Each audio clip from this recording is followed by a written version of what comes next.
ഇപ്പോൾ ചാണ്ടിയുമ്മൻ മാധ്യമങ്ങളോട് തത്സമയ ദൃശ്യത്തിലേക്ക്. സർക്കാരുകൾ, ആക്ഷൻ കൗൺസിൽ അടക്കം, സാജൻ ലത്തീഫ് പ്രിയപ്പെട്ട സൗദിയിലെ വ്യവസായി അടക്കം എല്ലാവരുമായി ചേർന്ന് കോർഡിനേറ്റ് ചെയ്യുവാൻ പ്രിയപ്പെട്ട ഉസ്താദിന് സാധിക്കും എന്നുള്ള കാര്യത്തിൽ യാതൊരു സംശയമില്ല. നമുക്ക് ഒരുമിച്ച് ആ മോചനത്തിനായി നമ്മുടെ ഏറ്റവും വലിയ ആവശ്യം എന്താ? നമ്മുടെ ഏറ്റവും വലിയ ആവശ്യം നിമിഷപ്രിയയുടെ മോചനം, നിമിഷപ്രിയയുടെ തിരിച്ചുവരവ്. അതിന് നമ്മൾ ഒരു സമൂഹമായി ഒന്നിച്ച് നിന്ന് പ്രവർത്തിക്കണം. ആ പ്രവർത്തനത്തിന് ചുക്കാൻ പിടിക്കുവാൻ അദ്ദേഹത്തിന് സാധിക്കും എന്നുള്ള കാര്യത്തിൽ യാതൊരു സംശയമില്ല.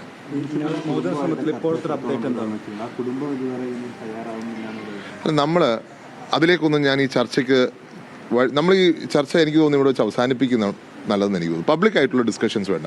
ഉസ്താദിൻ്റെ ആഗ്രഹവും അത് തന്നെയാണ്. നമുക്കിനി പബ്ലിക്കായിട്ടുള്ള കാര്യങ്ങൾ ചർച്ച ചെയ്യുമ്പോൾ എവിടെയൊക്കെയോ കമ്മ്യൂണിക്കേഷൻ ഗ്യാപ്പ് വരുന്നു, എവിടെയൊക്കെയോ തെറ്റിദ്ധാരണകൾ വരുന്നു.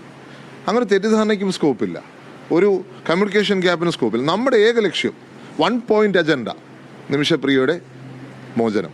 ആ 1 പോയിന്റ് അജണ്ടയിൽ നിന്നുകൊണ്ടാണ് നമ്മളെല്ലാം പ്രവർത്തിക്കുന്നത്. അതിനകത്ത് ഒത്തിരി പേർക്ക് റോളുണ്ട്, ഒത്തിരി പേർ. ഞാൻ പേരുകൾ പോലും ചിലപ്പോൾ വിട്ടുപോയെന്നിരിക്കും. അതുകൊണ്ട് ആ ഒരു 1 പോയിന്റ് അജണ്ടയിൽ നിന്ന് നമുക്ക് പ്രവർത്തിക്കാം. പബ്ലിക്കായിട്ടുള്ള ഡിസ്കഷൻസ് ചിലപ്പോൾ അവോയ്ഡ് ചെയ്യേണ്ടി വരും. കാരണം അത് ചിലപ്പോൾ നമ്മുടെ കാര്യത്തെ അല്ലെങ്കിൽ നമ്മുടെ കേസിനെ ബാധിക്കുന്നു. കാരണം നിങ്ങൾക്കറിയാം, ഇന്നത്തെ ലോകത്ത് ഞാനിപ്പോൾ സംസാരിക്കുന്നവരും അവർ ലൈവായിട്ട് കണ്ടുകൊണ്ടിരിക്കുകയാണ്. ലൈവായിട്ട് കണ്ടുകൊണ്ടിരിക്കുമ്പോൾ തന്നെ അത് ട്രാൻസ്ലേറ്റ് കൊടുക്കാൻ ആൾക്കാരുമുണ്ട്. അതുകൊണ്ട് ഇത് ഒരു ഇഷ്യൂ ആയി വരുന്ന ഒരു സാഹചര്യത്തിൽ നമുക്ക് അങ്ങനൊരു പ്രശ്നം ഉണ്ടാകുന്ന ഒരു തലത്തിലേക്ക് ഒന്നും നമുക്ക് ചർച്ചകൾ വേണ്ട. ഇതിനകത്ത് ഇടപെട്ട എല്ലാവരോടും, കാന്തപുരം ഉസ്താദ് അടക്കം, അതിന് ഗവർണർ അടക്കം, അതിനായ സാജൻ ലത്തീഫ് അടക്കം, ആക്ഷൻ കൗൺസിൽ, നമുക്കറിയാം ആക്ഷൻ കൗൺസിൽ കേസ് വരെ കൊടുത്തിരിക്കുക. ഇത് നടപ്പിലാക്കണമെന്ന് പറഞ്ഞുകൊണ്ട്, കാര്യങ്ങൾ ചെയ്യണമെന്ന് പറഞ്ഞുകൊണ്ട്, കേന്ദ്ര സർക്കാരിന് ഇൻസ്ട്രക്ഷൻ കൊടുക്കണമെന്ന് പറഞ്ഞുകൊണ്ട് ആക്ഷൻ കൗൺസിൽ കേസ് കൊടുത്തിരിക്കുക. അതുപോലെ അഡ്വക്കേറ്റ് ദീപ ജോസഫ് വലിയ പ്രവർത്തനമാണ് വർഷങ്ങളായി അവർ ഈ നിമിഷപ്രിയയുടെ മോചനത്തിന് വേണ്ടി അവരും ചെയ്തുകൊണ്ടിരിക്കുന്നത്. അപ്പോൾ ഒത്തിരി ഫാക്ടേഴ്സ്, ഒത്തിരി ആൾക്കാർ കഠിനമായ ശ്രമം, നിങ്ങൾക്കറിയാം എൻ്റെ പിതാവിൻ്റെ അവസാനത്തെ ആഗ്രഹവും അതുതന്നെയായിരുന്നു. അതുകൊണ്ട് ഈ ഒരു ശ്രമത്തിനെ നമ്മൾ ആ തലത്തിൽ കണ്ടാൽ മാത്രം മതി. ഇതിനെയും നമ്മൾ വളരെ സൈലൻ്റായി ഉള്ള പ്രവർത്തനമായിരിക്കും കൂടുതൽ ഉചിതം എന്ന് ഞാൻ വിശ്വസിക്കുന്നു. നമ്മൾ ഏത് സെക്കൻഡിലും നമ്മൾ പോസിറ്റീവ് അല്ലേ? കാരണം 16 എക്സിക്യൂഷൻ വെച്ചിരുന്ന ഒരു കുട്ടിയുടെ ജീവിതം 15 രക്ഷിച്ചു എന്നുള്ളത് ആ ഒരു പോസിറ്റീവ് സൈൻ അല്ലേ? ആ പോസിറ്റീവ് സൈൻ തന്നെയാണ് ഇപ്പോഴും ഉള്ളത്. ആ പോസിറ്റീവ് സൈൻ ഇപ്പോഴും നമ്മൾ വെച്ച് മുന്നോട്ട് പോകുന്നു. അതിനകത്ത് ഇനിയും ചർച്ചകൾ നടക്കേണ്ടതുണ്ട്.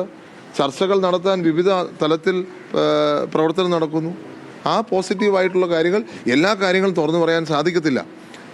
ഇതിനകത്ത് എൻ്റെ കൂട്ടത്തിലുള്ള ശ്രീ സാജൻ ലത്തീഫ്, അദ്ദേഹം നടത്തിയ പ്രവർത്തനം ഒത്തിരി ആളുകൾ അതേപോലെ പ്രവർത്തനം നടത്തിയിട്ടുണ്ട് എന്നുള്ള കാര്യത്തിൽ എനിക്ക് സംശയമില്ല.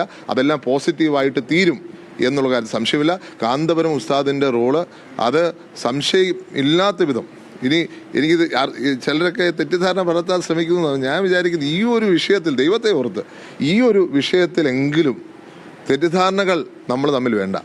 തെറ്റിദ്ധാരണകൾ പരത്താൻ ശ്രമിക്കരുത്. നമ്മൾ ഒന്നായി മാനുഷികമായ ഒരു പ്രവർത്തനമാണ്. ഇത് രാഷ്ട്രീയം കാണരുത്. ഞാനത് പറഞ്ഞത്, ഇതിനകത്ത് ഒരു രാഷ്ട്രീയവുമില്ല. ഇതിനകത്ത് ആ കുട്ടിയുടെ മോചനമാണ് നമ്മുടെ എല്ലാം ലക്ഷ്യം. ആ ലക്ഷ്യത്തിലേക്ക് നമ്മൾ നടന്നെടുക്കും എന്ന് നമുക്ക് പ്രതീക്ഷിക്കാം. അതിൻ്റെ ശ്രമങ്ങൾ തുടരട്ടെ. കേന്ദ്ര സർക്കാരിൻ്റെ നയം എന്നുള്ളത് പുറത്തു നിന്ന് ആരും ഇടപെടണ്ടെന്നാണ് ഞാൻ പത്രത്തിൽ വായിച്ചത്. കഴിഞ്ഞ ദിവസം ഞാൻ ലേറ്റായിട്ടാണ് കണ്ടത്. അങ്ങനെ ഒരു നയം അവരെടുത്തിട്ടുണ്ടെങ്കിൽ അത് ആലോചിക്കണം എന്ത് വേണമെന്നുള്ളത്. അപ്പം അതൊക്കെ ആലോചിച്ചിട്ട് വേണം കാര്യങ്ങൾ മുന്നോട്ട് നീക്കാൻ. ചാണ്ടിയുമ്മനാണ് ഇപ്പോൾ മാധ്യമങ്ങളോട് പ്രതികരിച്ചത്. നിമിഷപ്രിയയുടെ മോചനവുമായി ബന്ധപ്പെട്ടുള്ള കാര്യങ്ങളാണ് ഇപ്പോൾ ചാണ്ടിയുമ്മൻ മാധ്യമങ്ങളോട് പ്രതികരിച്ചത്.